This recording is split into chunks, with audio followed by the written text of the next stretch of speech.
Querida Paulina Anciola, subdirectora de Estudios Económicos de Banamex. ¿Cómo estás, Paulina? Hola, muy bien, muchas gracias. ¿Tú qué tal? Bien, a ver, ¿cómo andamos de pronósticos? Pues justo hicimos apenas un ajuste, sobre todo a los de inflación. Tuvimos el dato esta semana, nos sorprendió un poco al alza. Sí. Entonces ajustamos nuestros pronósticos para cierre de año para la subyacente y ahora la estamos viendo en 4.4%. Antes la teníamos en 4.2%, entonces pues sí, un ajuste pues significativo al alza, sobre todo porque pues vimos precios más altos en mercancías. Parece que los descuentos del Buen Fin pues al final no estuvieron tan fuertes como habíamos anticipado, y también por ahí vimos incrementos en los precios de algunas frutas y verduras, sobre todo el jitomate. Entonces pues bueno, todo eso nos llevó a hacer un ajuste para la inflación para el cierre de este año. Ahora, ¿cómo ven la inflación al cierre de este año? Y yo creo que el arranque de enero, febrero va a ser pesado, ¿no? Sí, así es. Para el cierre de este año, la general estamos viendo en 3.9%. Para el siguiente año vemos un primer trimestre complicado. Va a haber que estar monitoreando muy bien que no haya más efectos de segundo orden, pero sobre todo va a haber incrementos. Por un lado va a estar pues estos aumentos al IEPS que ya se anunciaron. Van a subir más que en otros años los precios de cigarros y refrescos. Entonces esto va a ser una de las principales razones por las que vemos inflación bastante en los primeros meses. Y por otro lado, pues justo algo que hemos estado viendo mucho en las noticias en estos días va a ser el tema de los aranceles que impondrá México a los países con los que no tiene acuerdo comercial, sobre todo países asiáticos donde destaca China. Obviamente eso también va a tener un efecto para los precios de los consumidores mexicanos.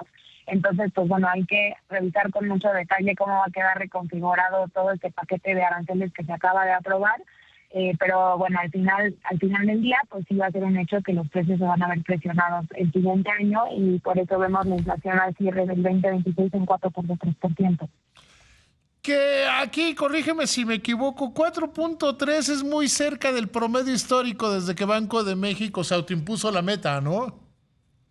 Sí, así es. De hecho, un poquito por abajo. El promedio, si lo tomamos más o menos desde el 2003, está por ahí de 4.5. Entonces, pues, si lo comparamos con el promedio histórico, puede ser que sea un buen dato, pero pues si lo comparamos con la meta del 3%, pues ya no tanto.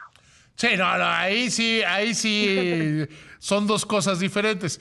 Si comparamos de Sí. 2013, cuando Banco de México toma la decisión de que la inflación debe tener una meta de 3% más menos uno, pues nos encontramos que este Banco de México no está haciendo nada muy diferente a lo que hizo Agustín Carstens o Alejandro Díaz de León, ¿no?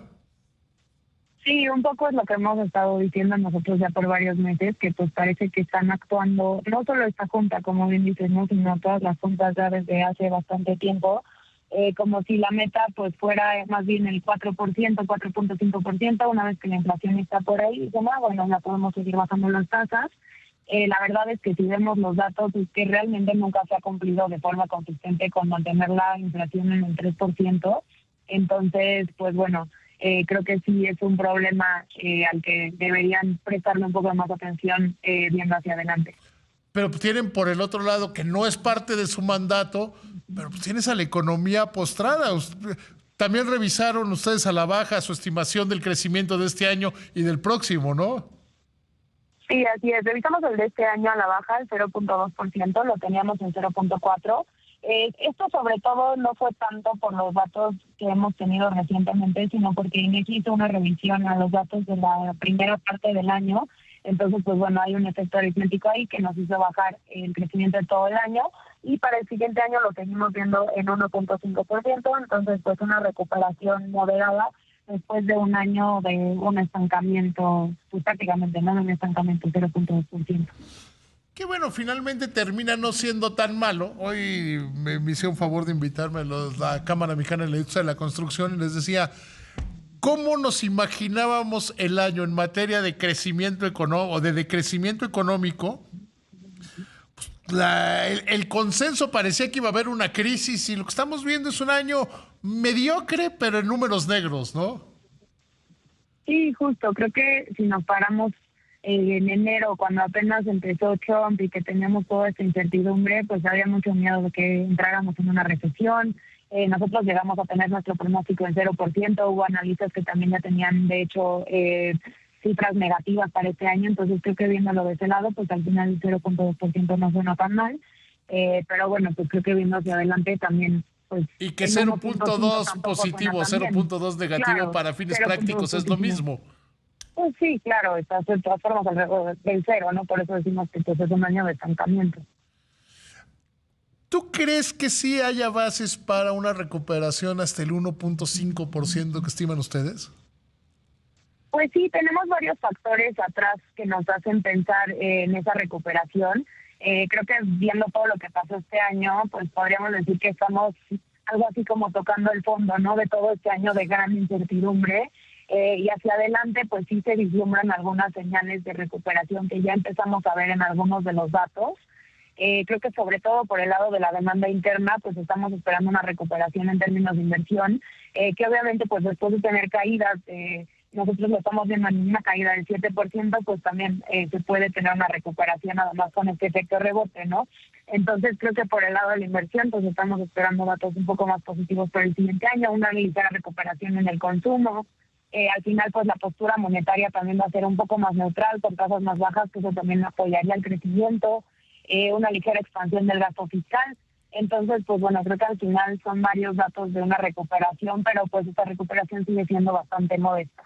Sí, yo creo que Banco de México va a dejar la semana próxima claro, con otro recorte en las tasas, corrígeme si me equivoco, que van a buscar una posición neutral en materia de política monetaria, ¿no? Sí, justo esa es nuestra expectativa. Estamos viendo un recorte más en la siguiente decisión de la semana próxima, con la tasa en 5%. Ya se están acercando cada vez más a este rango de la tasa neutral. Justo también por eso y por las presiones inflacionarias que mencionábamos, es que estamos viendo que harían una pausa en el primer trimestre del siguiente año y tal vez nada más un par de recortes más durante el 2026 para tener la tasa en 6.5, que justo es esta tasa de política monetaria neutral. Sí, es exactamente como yo lo veo. Paulina, siempre es un lujo platicar contigo. Te mando un abrazo grande. Igual, buenas noches. Que te vaya muy bien.